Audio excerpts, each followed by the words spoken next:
Okay, so what we're going to do today is finish up with the Belief to Self-Fulfilling Prophecy lecture and move on to the lecture on focus and how focus creates reality. Where did we end last time? We ended by talking about arena and other things. We talked about the model, the Dan Gilbert model, the Philip Brickman model, where after a failure or a success there is a spike up, spike down, but then we recover. And we basically move along a base level of well-being throughout our lives, with the ups and downs, the vicissitudes. The question then became, or rather there was good news and bad news. The good news was we don't really need to worry that much and we can take more risks, we can put ourselves on the line more. Failure usually, not all failures, but usually is just a temporary decline in our well-being level, self-esteem level, and then very quickly we jump up again. So that's the good news. The bad news is, if we're just around the same base level, why should we put any effort into our well-being? And the answer to that, and the whole course essentially is an answer to that, how can we raise that base level? One of the things is coping, putting ourselves on the line. And the reason why coping, why putting ourselves on the line yields positive results in terms of the base level of well-being going up, meaning still the ups and downs, but ups and downs looking this way as opposed to around a straight line or a parallel line, is that when we cope, we see ourselves coping, we see ourselves trying, and through self-perception theory, we derive certain conclusions about ourselves. Oh, I must be courageous. Oh, I must be a person who has high self-esteem. Oh, I must be a person who has a strong desire to succeed, and so on and so on. And then we derive conclusions about ourselves in the same way that we derive conclusions about other people. That is self-perception theory.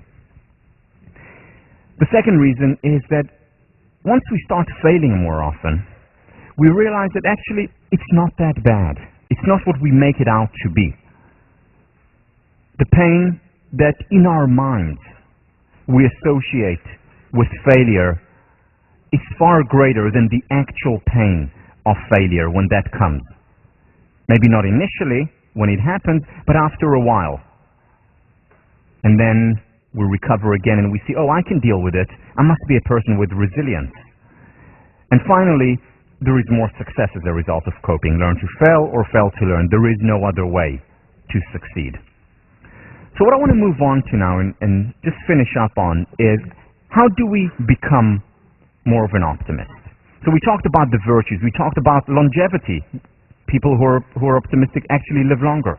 We talked about higher levels of success, higher levels of happiness, more likely to overcome depression. People who are optimistic are 8 times less likely to be depressed. They're much more likely to be happy. And again, optimism as an interpretation style, not as a Pollyannish feel-good kind of approach. So how do we become more of an optimist? And I want to talk about 3 techniques.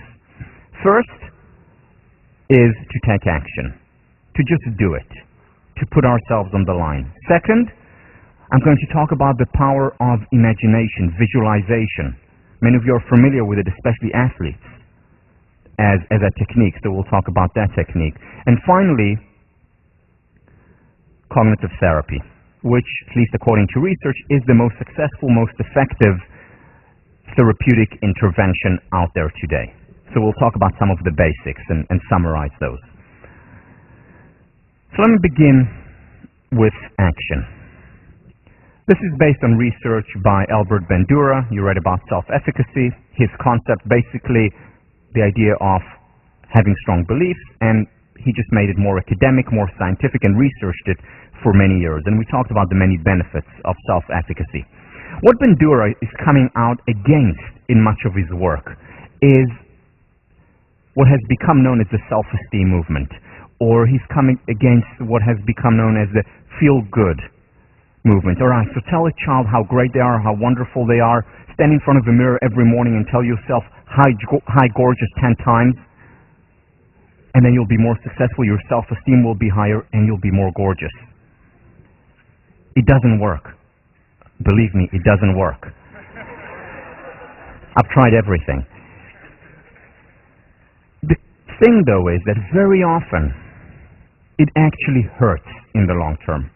It actually hurts self-esteem. It actually hurts the motivation of students who are constantly told you're wonderful, you're terrific, no matter what. And we'll talk about how we can be more discerning with praise, how we can praise in the right way when we talk about the work of Carol Dweck on mindset in a few weeks. But in the meantime, what Bandura showed, what Carol Dweck showed, what many others showed, was that it's not enough. Very often, it's even detrimental to just give the positive talk, the positive affirmation, whether it comes from the outside or from the inside. Maybe part of the equation, certainly can't be all. What Bandura is saying that rather than talk, we need action. We need to put hard work into whatever it is we want to be more confident about, and we need to cope. We need to put ourselves on the line. Very simple. Why? Because hard work and coping inevitably leads to success. More success, at least, than we had before when we didn't act and we didn't cope. So even if it's a little bit, that in and of itself contributes, that success contributes to our self-efficacy, to our self-confidence. And then that self-confidence in turn motivates us to work harder. We start to believe in ourselves more. Now, this is a very simple model. I mean, anyone, a 5-year-old could draw that model. However, think about the implications for our lives. Think about the implications for education.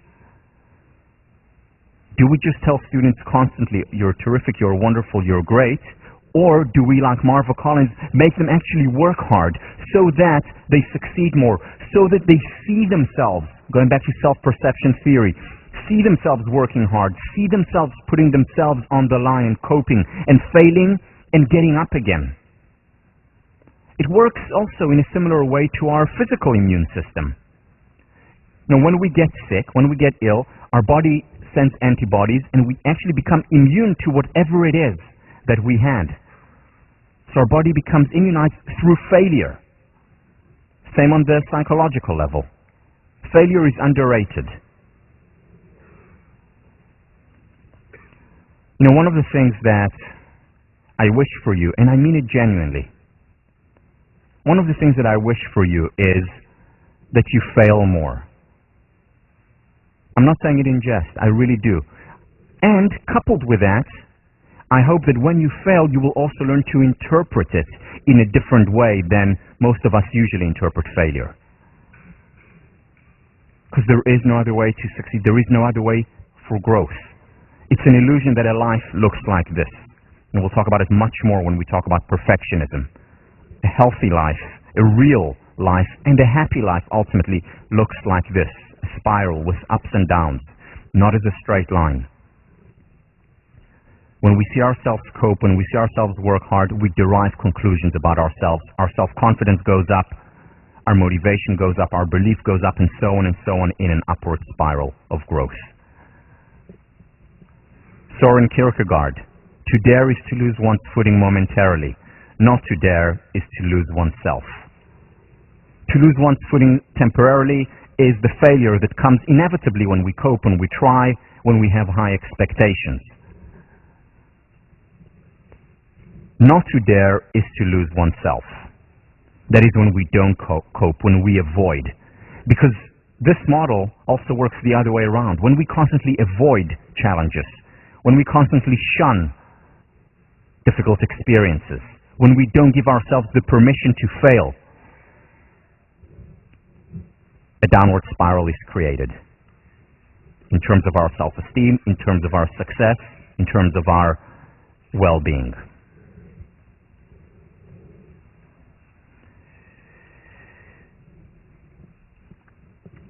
Second technique, imagining success. Now, there's one thing I want to share with you. I'm a little bit nervous about sharing it, but I'll do it anyway. Since we've opened up, I think especially last time was a real milestone in our relationship. So I'm going to tell you something, but please don't tell anyone. especially don't tell any of my clients or potential clients in the future. I get really nervous before lectures. I get very nervous. In fact, for me, whenever I stand in front of a large audience, there are butterflies in my stomach. And it's very difficult for me. When I talk about large audience, it's anything above 5. So this is a real challenge, and it's a real challenge when I talk to clients. And this has been a challenge since the day I decided that I wanted to be a teacher. And I decided that I wanted to be a teacher when I heard of Marva Collins. And I said, this is my calling. And here is what happened then. I said, how can I be a successful teacher, an effective teacher, if I get so nervous when I stand in front of an audience? And remember the 3 components of success, the secret of success? It was optimism, belief in oneself. It was passion, loving what you do, and it was hard work. So I had 2 of the 3 components. I worked extremely hard. In fact, my motto has become one that I got from Professor Richard Hackman, who was my thesis advisor as an undergrad here. And what he said, he's a phenomenal teacher, and what he says when he goes into a classroom is the following: prepare, prepare, prepare, and then be spontaneous. So I followed his advice. I read over my notes, I have all the notes written down, and then I can let go. So I prepare a lot. I have the hard work, not a problem. I have the passion. I love learning. It's the most important thing professionally in my life. But I lacked the third thing. I lacked optimism and I lacked confidence. And then I asked myself, so how can I raise this third component? Because it is an important component of well-being. Remember when the research on athletes, 56% of the variance is accounted of success is accounted for by the sense of optimism or belief in yourself. Remember the John Kotter study, 20 years longitudinal looking at Harvard Business School graduates. One of the 2 components that differentiated the most successful from the rest, one of them was belief in themselves, confidence. It's an important component of success, and I lacked that. So what did I do? I went back and thought about what happened when I played squash, or what my coaches used to teach me, and that was visualization. And I started reading up on it, looking at the literature, and there's a lot of research on it. It actually started off centuries ago in religious practices. Was brought to athletics through Eastern European athletes who would imagine themselves, say, running around the track and then standing on the podium receiving the gold medal. And more psychologists started to implement it. Salespeople use it very effectively, seeing themselves actually striking the deal, going through with it, doing it, succeeding. And that made it much more likely to come true. The question is why? What's the mechanism behind visualization? Why is it so important? Why is it so good? Why is it so effective? Why is it being used so widely and successfully? And the answer goes back to the structure of our brains. This is research done by the head of the psychology department, Professor Stephen Coslin. What he shows was that when we see something, so let's say I'm looking at my hand right now, there are certain neurons in my brain that are firing, that actually take on the shape of this hand, my visual cortex, the back. Now, if I close my eyes and imagine that I'm looking at this hand, even if it's not there, if I imagine that I look at this hand, the exact same neurons are firing. In other words, my brain does not know the difference between the real thing and the imaginary thing. Which explains why dreams can be so vivid. Middle of the night, pitch dark, and you're dreaming about middle of the day, walking around the yard. Our imagination, at least for the brain, is no different than the real thing. Now, when I imagine success, what happens in a sense is that I'm creating a simulator for my mind. And I'm, in a sense, fooling my mind into thinking that this is the real thing. My mind doesn't know the difference between the 2.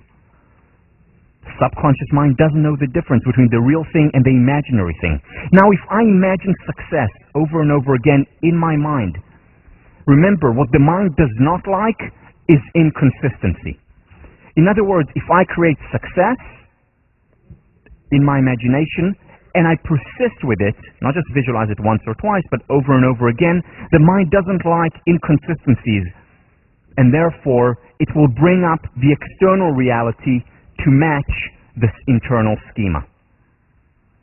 Why? Because the mind doesn't know the difference in the real thing and the imaginary thing. Just like Roger Bannister ran the 4-minute mile, and after that, what happened was that everyone had a different schema. Oh, 4-minute mile is possible, and 37 runners run it. Over 300 runners run it the following year. Because they had a different schema, we can do exactly the same thing through the simulator. Because the mind doesn't know the difference between the real thing and the imaginary thing. Doesn't work all the time, doesn't work 100% of the time, but it works a great deal. What I do every time when I give a lecture is visualize. I imagine myself standing in front of the audience, calm, excited, passionate, and then when I go into the real thing, now I don't know if this is the real thing or I'm imagining, but I'm assuming it's the real thing. When I go into the real thing, I do feel that. I still get nervous, I still get anxious, but it's a healthy excitement. Raising my levels of belief, levels of confidence by practicing. Just like a pilot you would hope would practice in a simulator before they take you on across the Atlantic. The mind as a simulator. This is why it works. The key here, this is a mistake that many people make, whether it's in athletics or whether it's in a lot of the self-help books that talk about visualization. The key is to focus not just on the destination. Shelley Taylor, UCLA, did this research where she divided students into two random groups. One student imagined themselves getting an A on the exam and imagined it over and over again. The second group imagined themselves getting an A, but also saw themselves work and persist in the library, prepare for it, and then get to that final A. The second group that imagined both the journey and the destination was much more successful, much better result in the exam. So visualize the journey as well as the destination. This is your response paper for this week. To visualize both your destination of getting there, your journey of getting there, as well as the destination itself.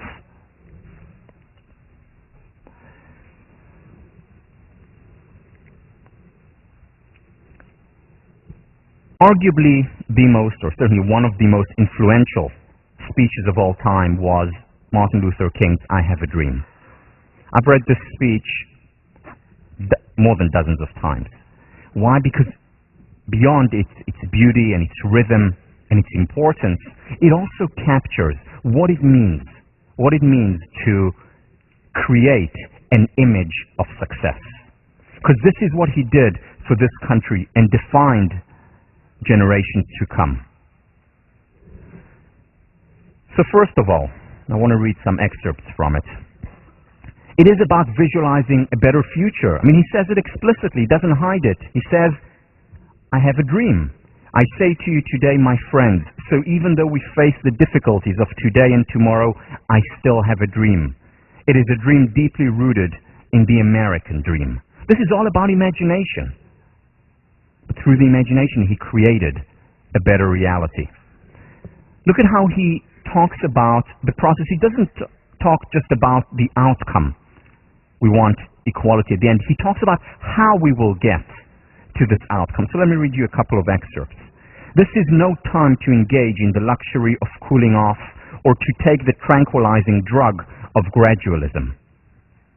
How beautiful. I mean, what he's saying here is, let's not just sit around and wait and imagine that things will happen. Let's do something. Let's also have a process. And he says it explicitly. In the process of gaining our rightful place, we must not be guilty of wrongful deeds. So here he's talking about advice, of suggestions, advice, what we should and shouldn't do along the way. We must forever conduct our struggle on the high plane of dignity and discipline. We must not allow our creative protest to degenerate into physical violence. He's describing a process. Again and again, we must rise to the majestic heights of meeting physical force with soul force.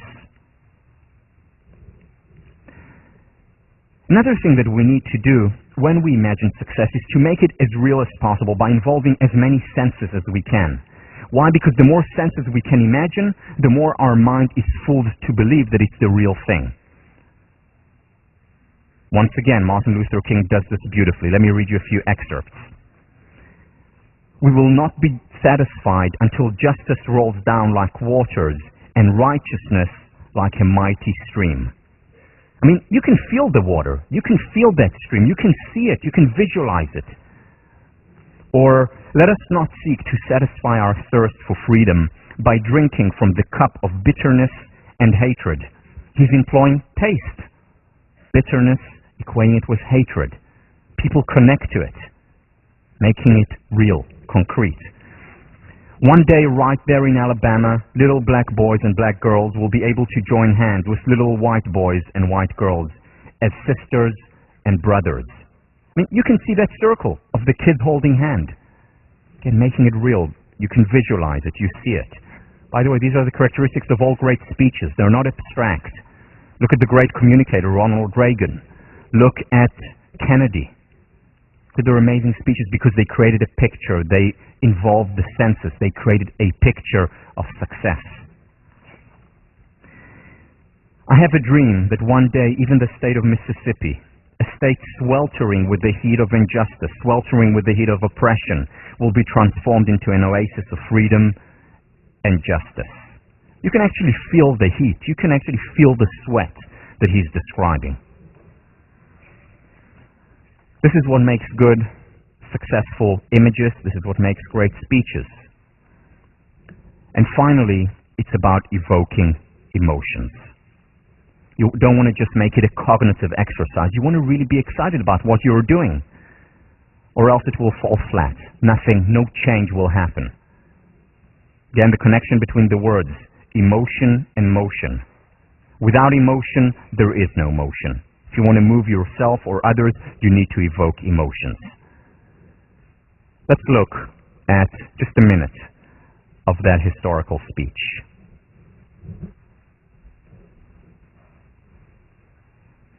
From every mountainside, let freedom ring, and if America is to be a great nation, this must become true.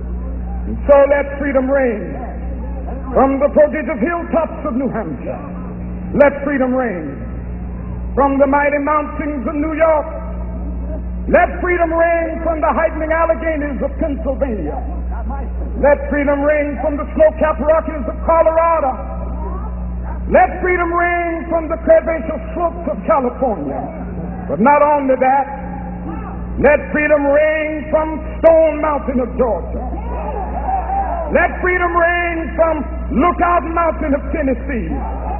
Let freedom ring from every hill and molehill of Mississippi, from every mountainside.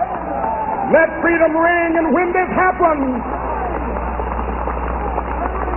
when we allow freedom ring, when we let it ring from every village and every hamlet, from every state and every city, we will be able to speed up that day when all of God's children, black men and white men, Jews and Gentiles, Protestants and Catholics, will be able to join hands and sing in the words of the old Negro spiritual, free at last, free at last, thank God Almighty, we are free at last.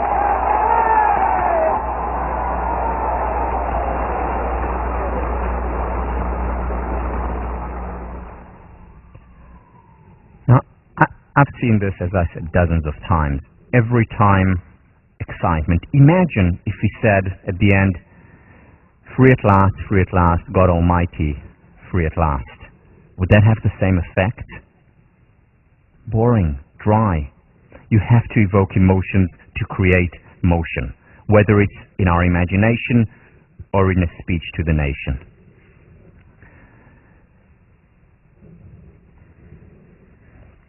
Another technique that I'd like to talk about, the third technique. So the first one was work. Put yourself on the line. Cope. Invest. The second, use your imagination. Use the stimulator that you have right here. One of the most, if not the most powerful stimulator we know of. The third, is cognitive therapy. Cognitive therapy has been used very successfully over the last over 40 years. Marty Seligman was one of the founders of the cognitive therapy approach. He studied with Beck, who was the official founder of this technique and this approach. And what cognitive therapy is about is the following. Its basic premise is that thoughts drive emotion. So, for example, there is an external event.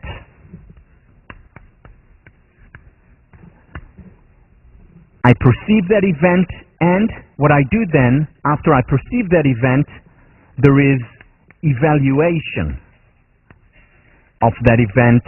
In other words, a thought about that event.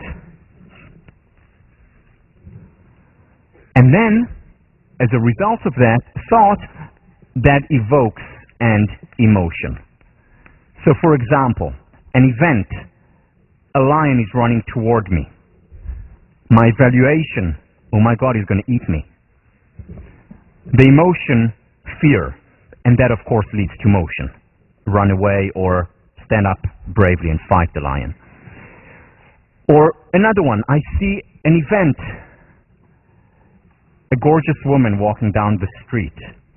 My evaluation, oh, it's my gorgeous wife. And the emotion, love. Event, evaluation, thought, emotion, and then that leads to action.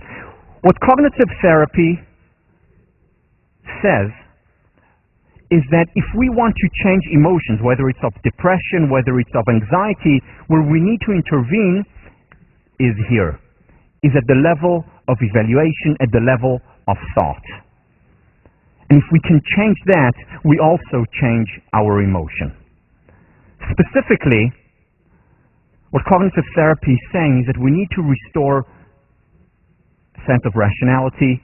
We need to restore the real. It's certainly not saying, let's say I have a very important tryout coming up, and I get nervous.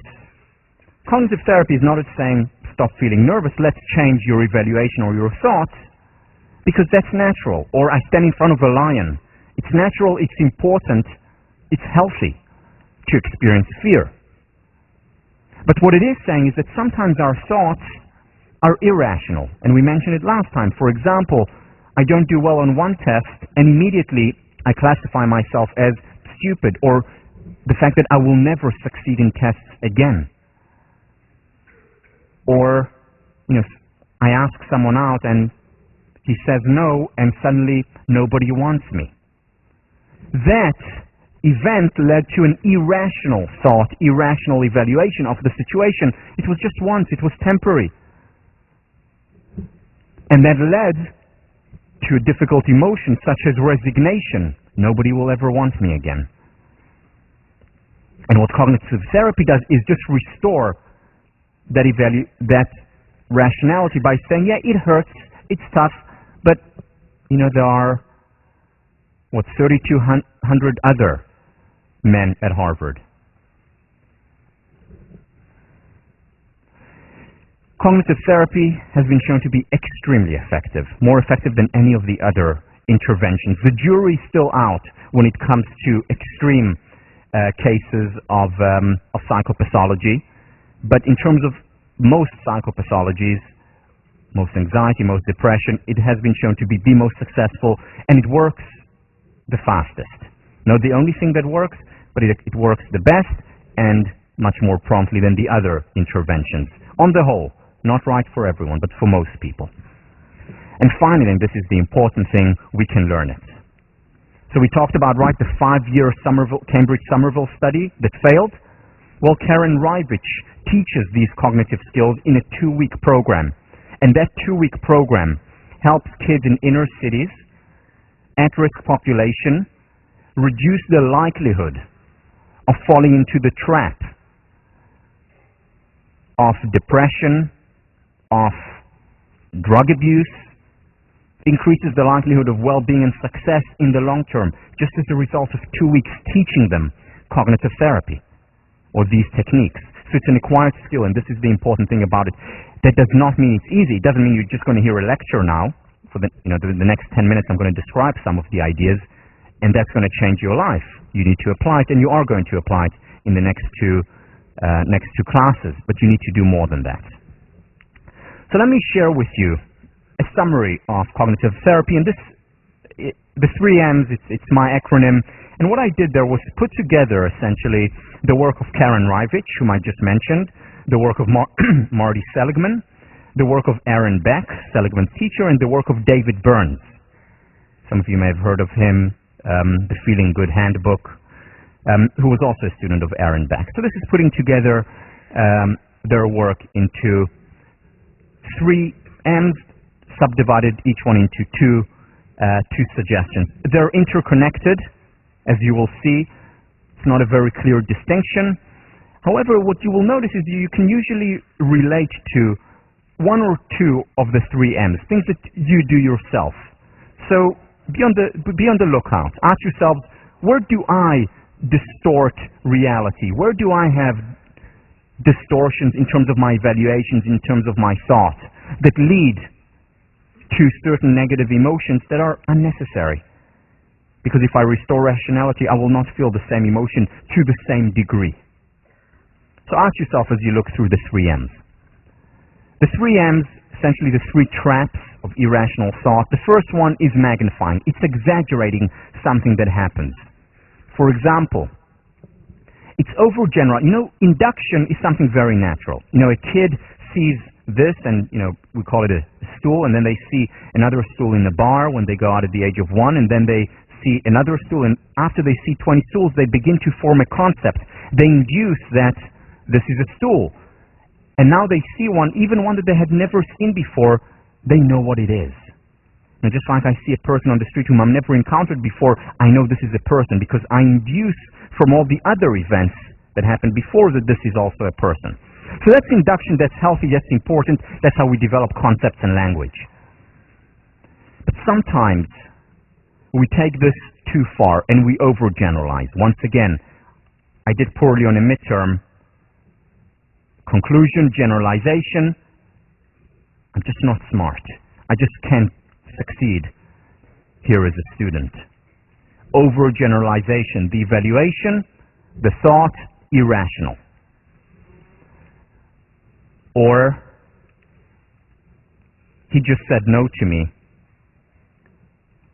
Everyone's going to say no. Instead of being realistic and saying, wow, just look around, there are so many wonderful, sensitive, and caring men in 1504.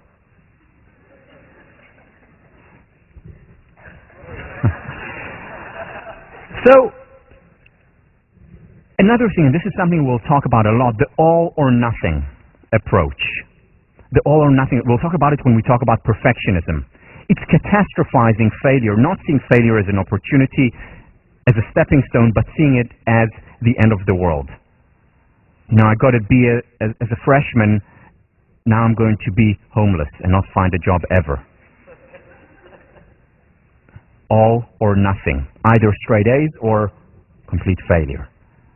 And we'll talk about that a lot, because that is one of the key elements that prevents us from trying, from coping, from putting ourselves on the line.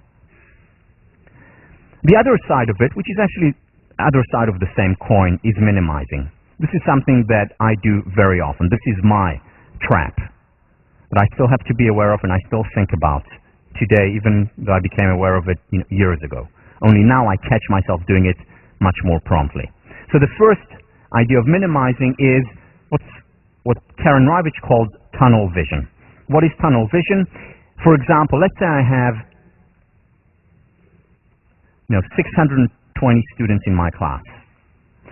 And out of the 620 students, 618 are engaged in the material. One is looking at the ceiling, at the lights, and another one out of the 620 students is asleep. Tunnel vision is when I focus on that one person who is asleep, and I say to myself, wow, I'm giving boring, sleep-inducing lectures. Or the other way around. I have 620 students. 618 are asleep. One is looking around, and one is going, whoa, whoa. And I only focus on that person, and I say, I'm a great lecturer. I'm so inspiring. Again, it's unrealistic. One way or the other. And what cognitive therapy does is bring realism into the equation.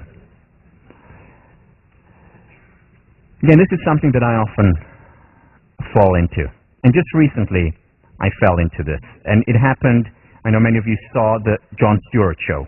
So what happened in the Jon Stewart show, he was so fast, way too fast for me.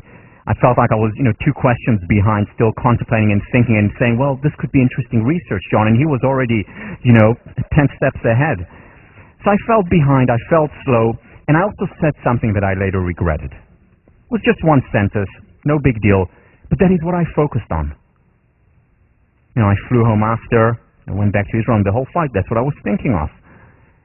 Ignoring the other things, the fact that 2 hours after the Jon Stewart show, the book became a bestseller.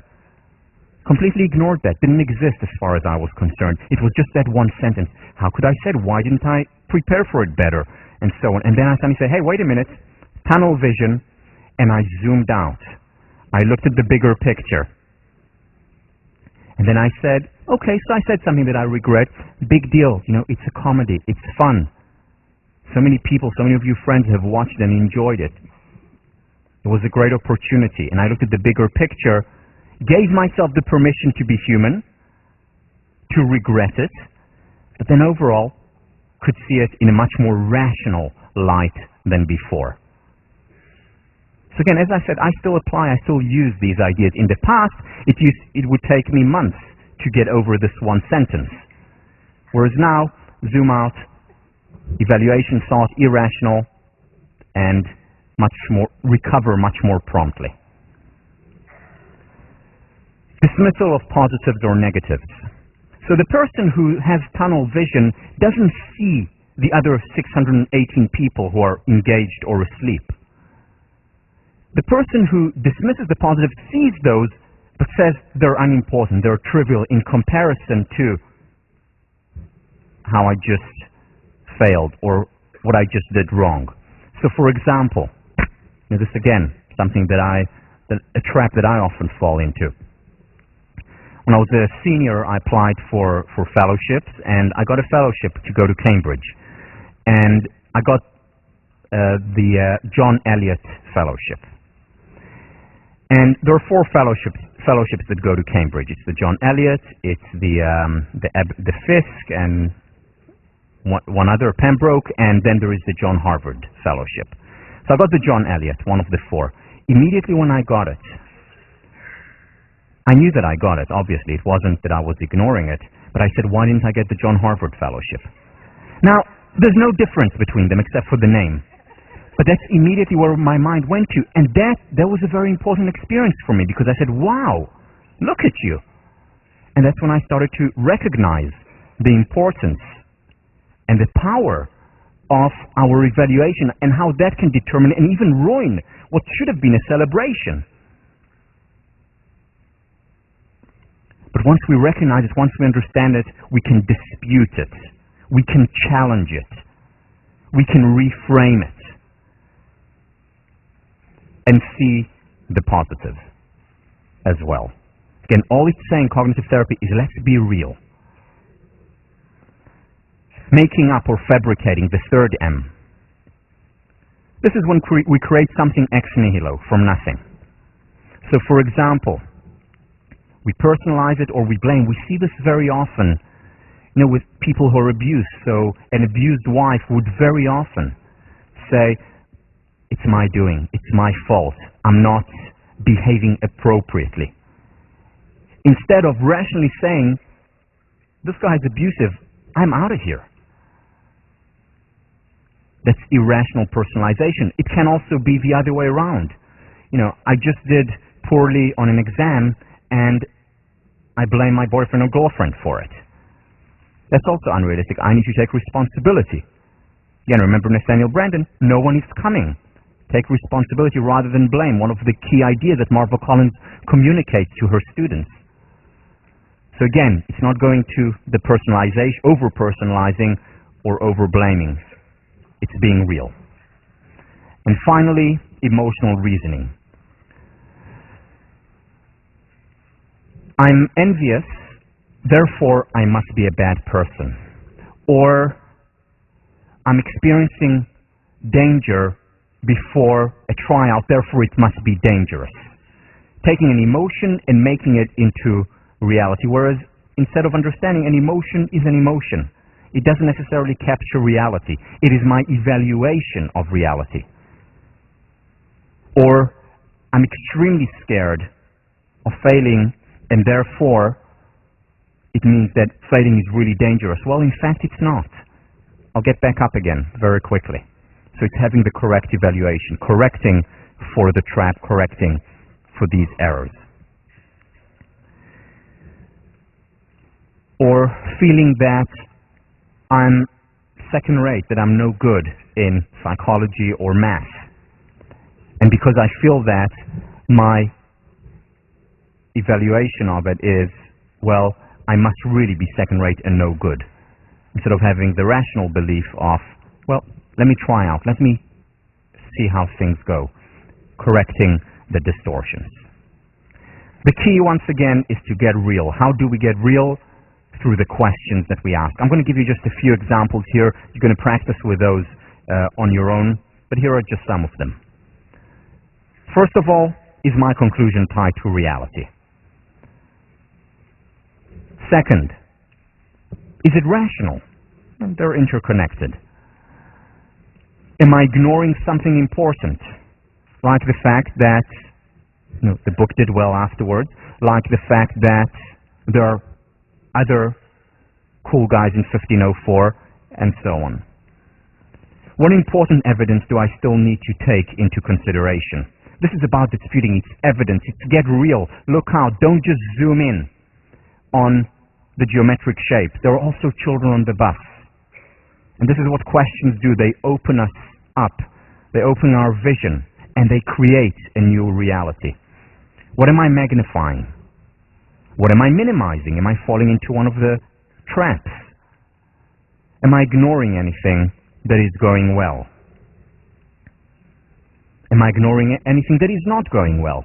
It's not about Pollyanna feel-good at all costs. It's about being tied to reality. And finally, let me zoom out. What is the big picture?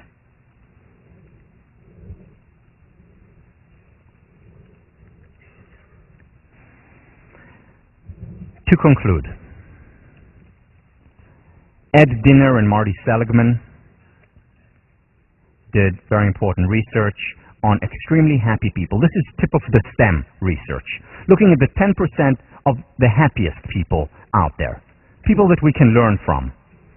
And what they found was very interesting. First of all, these people did not experience painful emotions any less times than the rest of the people, say the bottom 10% or the mid 10%.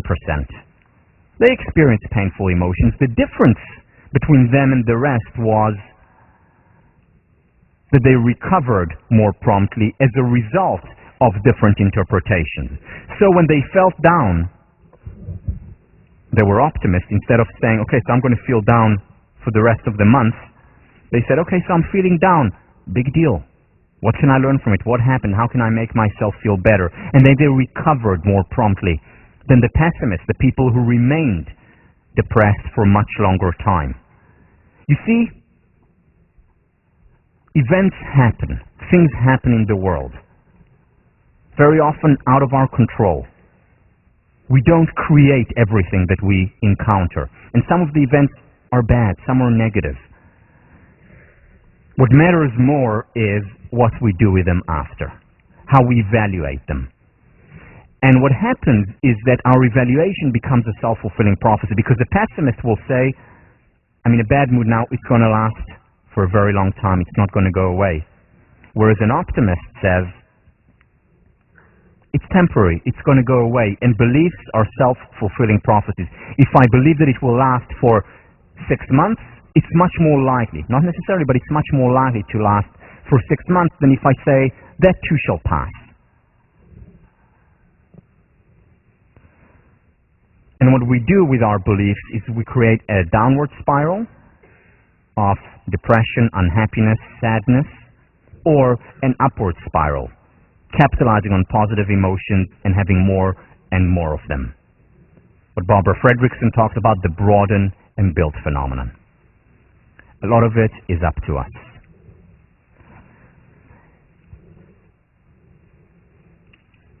There are no shortcuts. There are no easy steps to well-being, to success, to high levels of belief in ourselves. It takes work, it takes effort, whether it's work visualizing, whether it's hard work and coping, or whether it's work learning to dispute irrational thoughts. And it's not enough to just understand it once and then we're all set, we're inoculated for the rest of our lives. If we wanted to continue working, we have to continue working at it.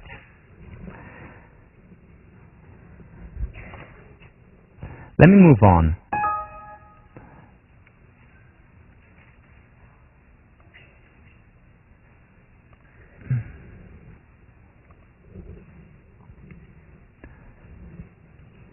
And talk about the question of focus. Because just like if we focus on a specific element of an event or not makes a difference, it applies on the macro level to our entire life. What I'm going to do now is elaborate, go at higher level of the spiral of understanding and learning of something that we've talked about time and again.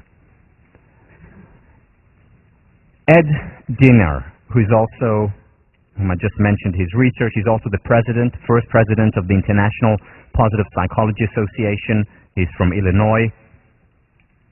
After years of research, concludes, it appears that the way people perceive the world is much more important to happiness than objective circumstances. Now, if you think about it, that makes a lot of sense. We know a lot of people who seemingly have everything, whether it's wealth, whether it's wonderful friends and family, all their dreams have come true, and they're still miserable, where there are people who have very little, who have experienced hardship after hardship, and who never cease to celebrate life. Then there are people who have everything going for them and really appreciate it, don't take it for granted, and are happy. And then there are people who don't have much and never cease to complain. In other words, it's not just the internal, it's not just the external that matters. What matters more is the internal. Happiness is not contingent on our status or the state of our bank account. It's much more dependent on our state of mind, on what we choose to focus on. Because our emotions are determined by external circumstances as well as internal. Interpretation matters. So, for example, look at what Edison did. 5,000 failures to the external observer. For him, the evaluation was very different. The internal evaluation, the subjective evaluation, it was 5,000 times where I showed what doesn't work. And it's up to us to decide where we focus. Do we celebrate successes or take it for granted? Do we perceive failures and hardships as a disaster or as an opportunity for growth? Emerson, to different minds, the same world is a hell and a heaven. And Shakespeare, nothing is good or bad, but thinking makes it so. Now, I don't 100% agree with Shakespeare, but he is to a great extent right. A person in Darfur is living in hell. And it's very difficult to reframe and to derive and to look at the positive in that situation. Same for a person living in a concentration camp. So there are external circumstances that matter. A homeless person, if you give them enough money for a home, for food, for basic education, of course will become happier because of a change in external circumstances. However, beyond the basic needs, beyond the basic freedoms, it is mostly about how we perceive reality, and we're able to make it into a heaven or hell. Let's do an exercise that will capture this idea of focus creating reality. So I have a question for you. How many geometric shapes? Yeah. Unfortunately, it's a great exercise, but it only works once. Remember this, how you created your reality, just based on the question that you asked. We think when we look at a picture, now everyone, of course, is looking on the children on the bus and the clock, right? But before, it was right in front of you and most of you did not see it. Because it is a question of focus. Very often we complain about life and we say, things are terrible and awful, not realizing that we're the cause of it. Either by imagining it and then beliefs become self-fulfilling prophecies, or because we just focus on what is not working. And once again, this does not mean that there are no objective, terrible circumstances out there. But to a great extent, we co-create our reality. Now, one of the students who was in 1504 2 years ago recommended this book to me, Way of the Peaceful Warrior. And it's a wonderful book. I just started reading it. And there's a movie on it, right? I just started reading it yesterday, and I came across this, coincidentally, this parable. So I want to read it to you. It's a story that Dan Millman, the author, tells. I met him on a construction site in the Midwest. When the lunch whistle blew, all the workers would sit down together to eat. And every day, Sam would open his lunch pail and start to complain. Son of a gun, he'd cry. Not peanut butter and jelly sandwich again. I hate peanut butter and jelly. He whined about his peanut butter and jelly sandwiches day after day after day, until one of the guys on the work crew finally said, Sam, if you hate peanut butter and jelly so much, why don't you just tell your old lady to make you something different? What do you mean, my old lady? Sam replied. I'm not married. I make my own sandwiches. Now, very often we make our own sandwiches and we don't even notice it. Because the questions that we ask determine our reality. A peanut butter sandwich, or geometric shapes, or children on the bus, or salami, whatever it is. We very often create our own reality. And if we understand this, we can transform, change the way that we perceive, change our focus, change our questions. Whether it's questions disputing irrational evaluations, whether it's questions focusing on the positive. And the questions create a new reality. There are essentially two archetypes that I'd like to discuss here. Two archetypes that capture, in many ways, how we can cognitively reconstruct and hence create our reality. The two archetypes are the benefit finder and the fault finder. First of all, the fault finder. The fault finder is a person who always focuses on things that don't work, on the peanut butter and jelly, on things that are not going well, on problems in the relationships, on problems in him or herself, problems with the job, the consummate complainer. Now, we all exist on the continuum between extreme fault finding and extreme benefit finding. There's no one who is all the way on the extreme this way or that way. Everyone is on somewhere on the continuum, and what I'm going to argue for is to move a little bit more from the fault finding toward the benefit finding, because there are many benefits to it that I'll discuss later. The fault finder, I got the name from the work of Henry David Thoreau. The fault finder will find faults even in paradise. The extreme fault finder experiences resignation, learned helplessness. Why? Because he or she begins to really believe that the terrible reality is very much out there, independent of what he or she thinks, not recognizing that they create that reality. They begin to believe that no matter what they do, no matter what job they find, they have a terrible boss. No matter what partner they have, they're always awful and inconsiderate. No matter what restaurant they go to, the service is always awful. And they always keep on getting the same peanut butter and jelly sandwich that they made for themselves. And they resigned to the reality, and that becomes a self-fulfilling prophecy, of course, their existence. A fault finder makes lemonade out of lemons. Makes lemon out of lemonade. The benefit finder, research Julian Bauer, now at UCLA.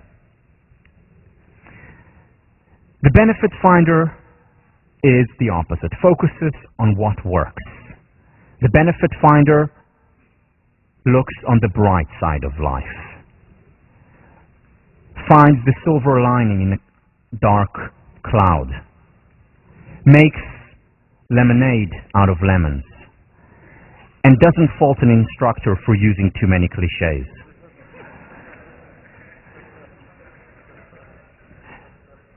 The benefit finder finds the miracle in the common. Ralph Waldo Emerson, a consummate benefit finder, focusing on the positive, on what works. Now, the problem here may be that the benefit finder may be detached. This is one of the criticisms of people who always see the bright side of life. And that is a problem, if that is the case. Again, this class is not advocating focusing only on the positive. It's advocating reality. And reality comprises both good and bad. Reality comprises both geometric shapes and children on the bus. And the key is to focus on both. So the detached benefit finder is certainly not an archetype that I would advocate, nor would it lead to mental health in the long run. There's a need, in the words of Nathaniel Branden, to respect reality.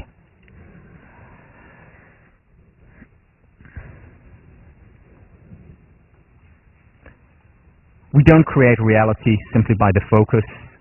However, we are co-creators. Let me read you extensively from William James. Now, however fixed these elements of reality may be, we still have a certain freedom in our dealings with them. Take our sensations. That they are is undoubtedly beyond our control, but which we attend to, note, and make emphatic in our conclusions depends on our own interests, and, according as we lay the emphasis here or there, quite different formulations of truth result. We read the same facts differently. Waterloo, with the same fixed detail, spells a victory for an Englishman. For a Frenchman, it spells defeat. So for an optimist philosopher, the universe spells victory. For a pessimist, defeat. What we say about reality thus depends on the perspective into which we throw it. William James said this back in 1890, in understanding how we co-create our reality. This is one of my favorite poems by R.L. Sharp. Isn't it strange how princes and kings and clowns that caper in sawdust rings and common people like you and me are builders for eternity? Each is given a list of rules, a shapeless mass, a bag of tools, and each must fashion ere life is flown a stumbling block or a stepping stone. Very often what we get at the beginning is a large piece of stone. What do we do with it? Do we create it into a beautiful David, chipping away the excess stone, or is it a barrier to our success? And very often it is up to us as we co-create our reality. The stone is there. We're not responsible for it, but what we do with it, we are responsible for.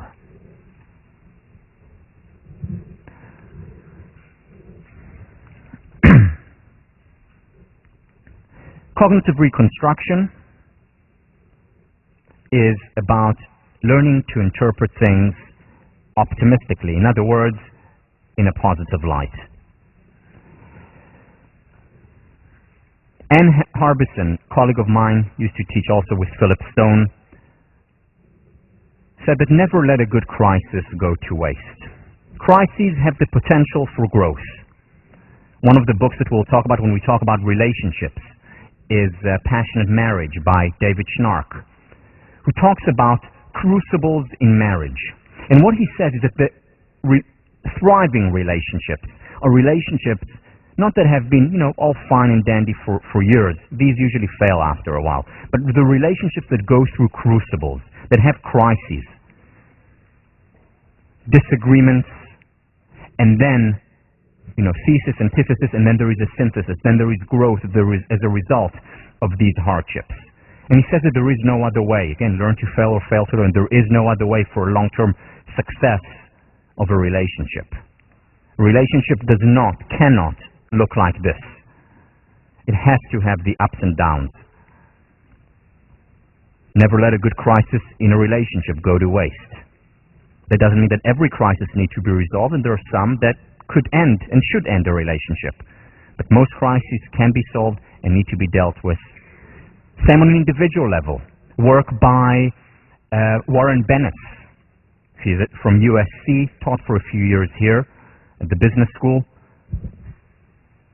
Has identified the leading leaders, whether it's young ones, whom he called the geeks, the 30-year-olds, or the old ones, the geezers, he called them. He has a book called Geeks and Geezers, where he talks about the differences between the two leadership styles, approaches, passions, interests, and there are numerous differences. For example, the geeks, the young ones, talk about work-life balance. The geezers don't know what he means by that. It was usually a man worked while the woman took care of the family and the man.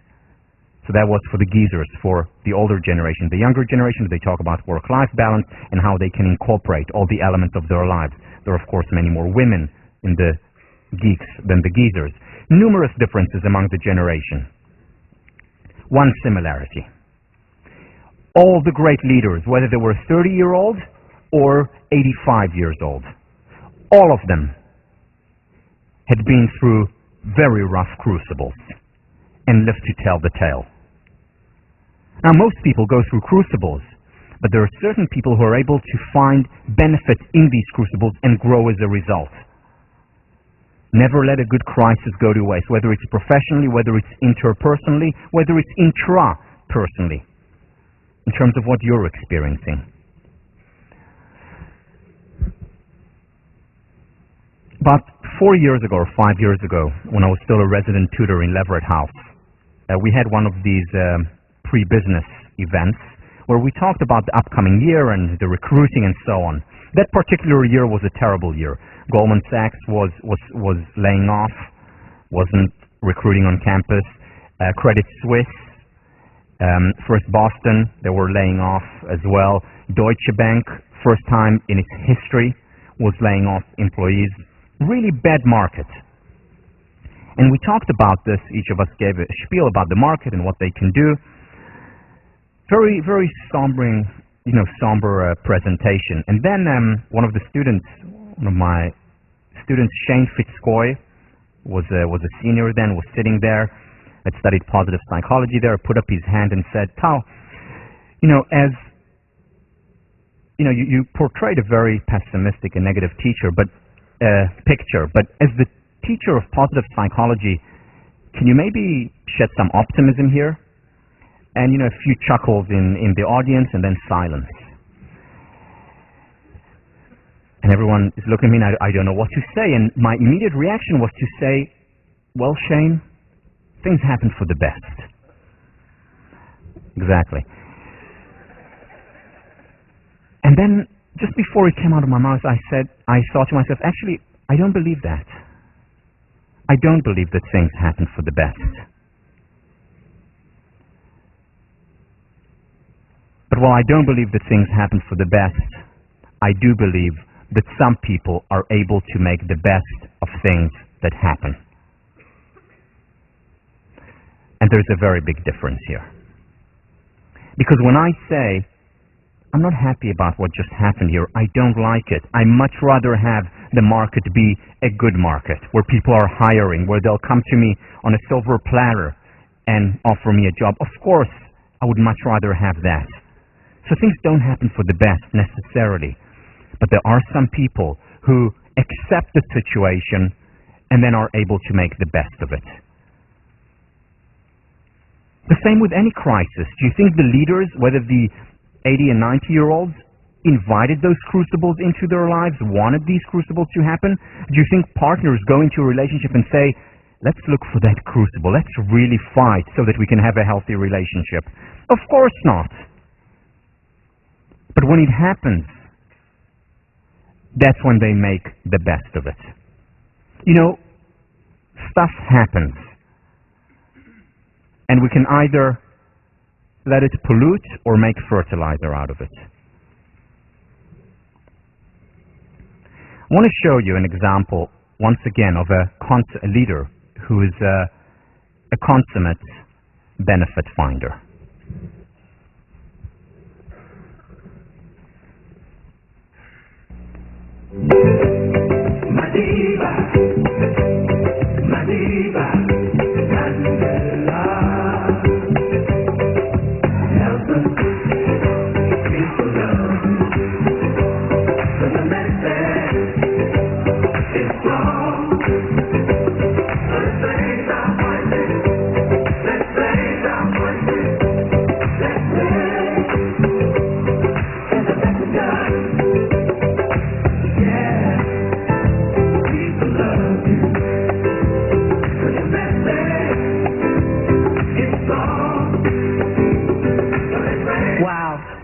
To be talking with Nelson Mandela, the former president of South Africa, whose unshakable courage, his faith and integrity have inspired millions to see what is possible in their own lives. I've had the pleasure, the honor of meeting Mr. Mandela on a couple of occasions before, and I will tell you, to be in his presence is really, to be in your presence is like being in the presence of royalty and grace at the same time. I wonder, how does a man spend 27 years in prison, put there by an oppressor, and come out of that experience with not a heart of stone, not a cold heart, but a heart that is willing to forgive and embrace? I remember talking to you one night over dinner, and you had said to me that our hatred for the oppressor was so intense we did not see the value of talking to him. So at what point did you see the value of letting go of the hatred and begin the process of talking? Well, let me say first that it's a great tragedy to spend the best of your life in prison. But although it looks ironical, there are advantages in that. If I had not been to prison, I would not have been able to achieve the most difficult task in life, and that is changing yourself. I would not have had that opportunity. I had that opportunity because in prison you have what we don't have in our work outside prison. The opportunity to sit down and think, which is an important part. Did you need 27 years of it, though? You could have taken a few days, a week, a vacation. Did you need 27 years?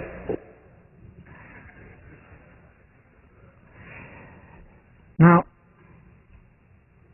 did it happen for the best that he spent 27 years of his life? Certainly when he experienced it, it was painful, it was awful, but he was able to transform this.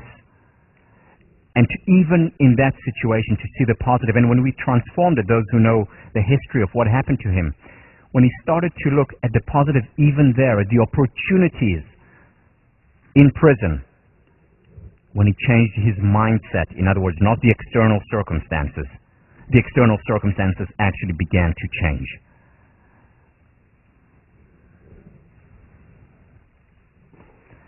Another benefit finder. A pessimist sees difficulty in every opportunity, an optimist sees the opportunity in every difficulty. And you don't want to argue with him.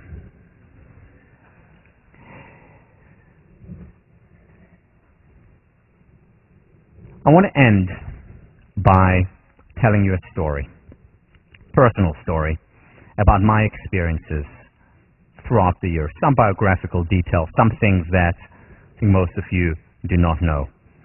And I'm going to tell it to you first from the perspective of the fault finder. I have a mild case of ADD. It makes things very difficult for me. It's difficult for me to focus. My mind wanders often, and I really struggle with it constantly. When I was in high school, I really wanted to get into a lucrative program in mathematics. Didn't pass the entry exam. Was very disappointed. Didn't make it. Becoming a professional squash player was a dream for me since the age of 11. That's the thing that I thought about constantly. That was the most important thing for me at the time. I wanted to be a professional player. At the age of 20, I was about to complete my military service in Israel and got injured on the squash court and pulled a muscle in my back. And the doctor gave me an option of being operated on, which was a big risk, or giving up my professional career. I chose to give up my professional career, a dream that I had from a very young age. It was a real blow.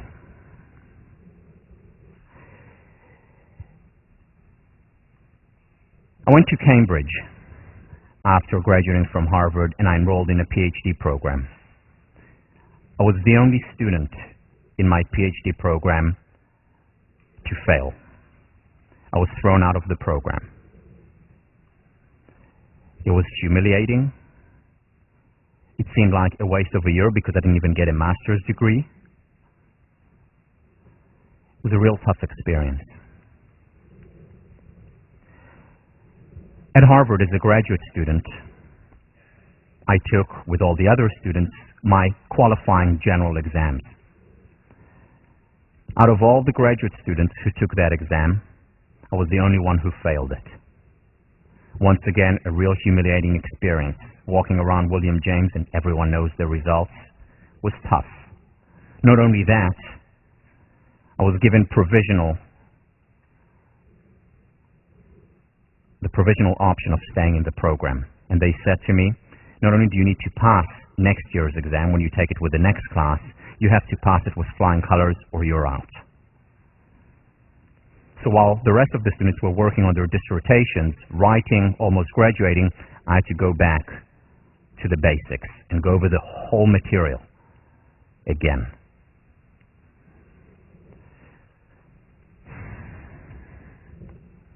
God, I am so unlucky.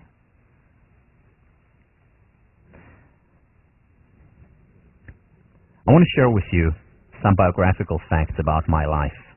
You know, I have a mild case of ADD, which is great. You know why? Because it actually forces me to only study things that I love, things that I care about, because anything else, my concentration just goes away. So it's like I have an internal mechanism that forces me to focus on the ultimate currency, on things that make me happy. And I only study things that I'm passionate about. It's wonderful. You know, when I was in high school, I really wanted to get into a certain program, in a very lucrative program, and I didn't get in. I failed the entrance exam, which turned out to be a blessing in disguise because it gave me so much more time to practice and play squash, and I ended up winning the national championships the following year, which I wouldn't have done had I been in that program.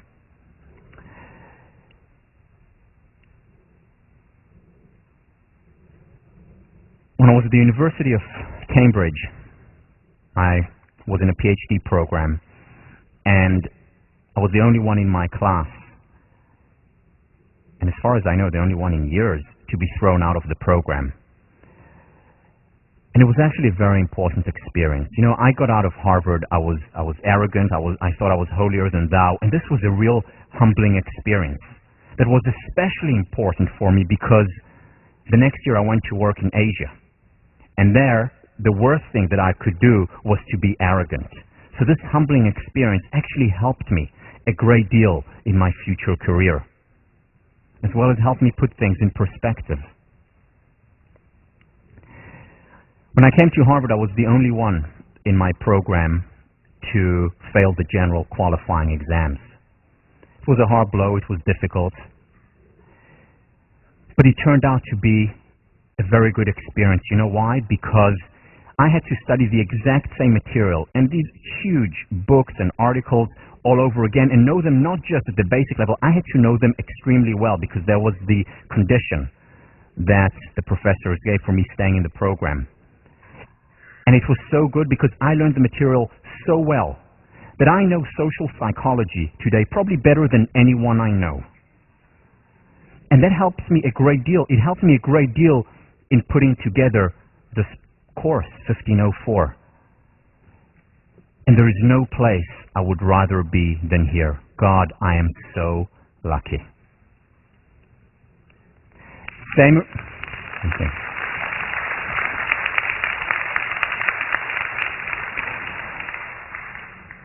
Same reality, different interpretations.